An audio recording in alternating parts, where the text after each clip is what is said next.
D'où vient l'argent des partis politiques en Tunisie? Depuis la Révolution, le pays a connu une profusion de formations politiques. On compte plus de 100 partis. Aujourd'hui, il est difficile pour les autorités de contrôler leur fonctionnement. Il y a des partis qui viennent tout juste de voir le jour et des sommes astronomiques ont été investies dans les campagnes électorales. Il y a des associations, et cela est connu de tous, qui travaillent directement pour les intérêts des partis politiques. Or, tout cela est interdit par la loi.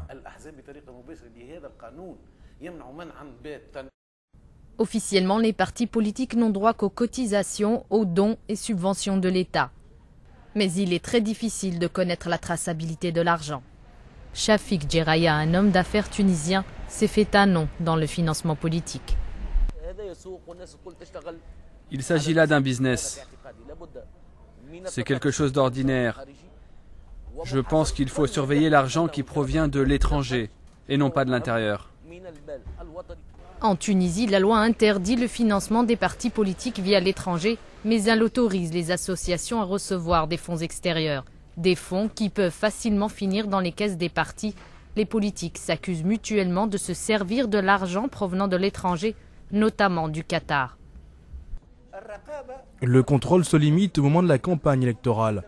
Il ne concerne pas le fonctionnement général du parti. De ce fait, on ne peut pas savoir qui a financé ce parti, s'il s'agit de personnes ou d'associations. Autre manne financière selon les observateurs, les médias qui apporteraient leur contribution à certains partis politiques. Certains partis, à peine nés, ont occupé avec force l'espace médiatique et l'espace public. Bien plus que des partis ancrés depuis plus de 30 ans.